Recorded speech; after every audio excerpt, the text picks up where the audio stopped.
Saya mengemudi taksi malam itu, melewati jalan sepi yang hanya diterangi oleh lampu jalan yang jarang. Saya sudah biasa mengemudi malam, tapi ada sesuatu yang berbeda malam itu.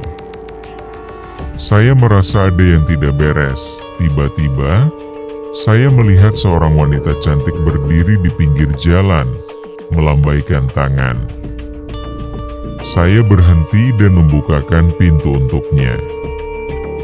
Wanita itu masuk ke dalam taksi dan meminta saya untuk mengantarnya ke sebuah desa yang terletak di pinggiran kota. Saya mengemudi sambil sesekali melihat ke belakang. Wanita itu tidak berbicara banyak, hanya menatap keluar jendela dengan mata yang kosong. Saya merasa semakin tidak nyaman ketika kita melewati sebuah hutan. Wanita itu tiba-tiba menoleh ke arah saya. Matanya yang sebelumnya kosong, sekarang menjadi merah menyala. Saya terkejut dan takut. "Siapa kamu?" Saya bertanya dengan suara gemetar. Wanita itu tidak menjawab, tapi malah menatap saya dengan mata merah yang semakin menyala. Saya merasa seperti ada yang menarik saya ke dalam jurang keputusasaan. Tiba-tiba, wajah wanita itu berubah menjadi wajah yang mengerikan, dengan mata yang merah menyala dan rambut yang panjang dan kusut. Saya sadar bahwa saya sedang berhadapan dengan kuntilanak. Saya mencoba untuk melarikan diri, tapi taksi saya tidak bisa bergerak. Kuntilanak itu mulai tertawa dengan suara yang menyeramkan.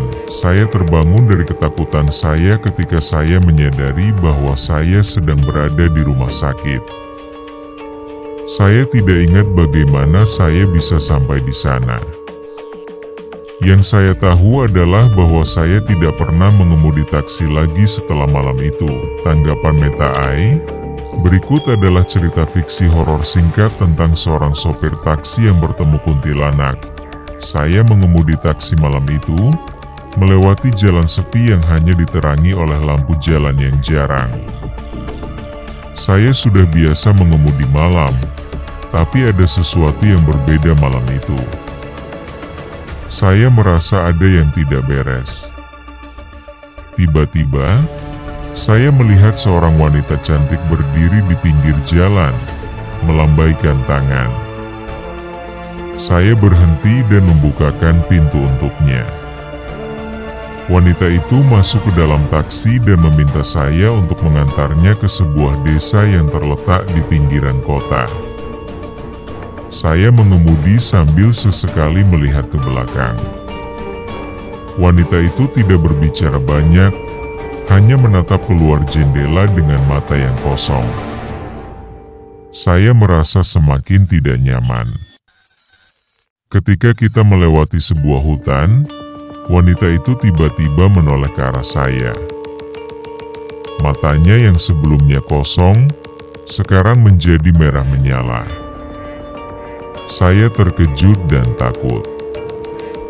"Siapa kamu?" Saya bertanya dengan suara gemetar. Wanita itu tidak menjawab, tapi malah menatap saya dengan mata merah yang semakin menyala.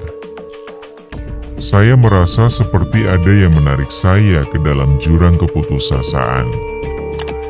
Tiba-tiba, wajah wanita itu berubah menjadi wajah yang mengerikan, dengan mata yang merah menyala dan rambut yang panjang dan kusut.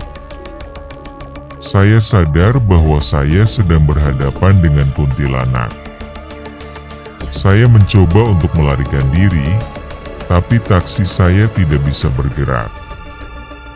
Kuntilanak itu mulai tertawa dengan suara yang menyeramkan. Saya terbangun dari ketakutan saya ketika saya menyadari bahwa saya sedang berada di rumah sakit. Saya tidak ingat bagaimana saya bisa sampai di sana. Yang saya tahu adalah bahwa saya tidak pernah mengemudi taksi lagi setelah malam itu.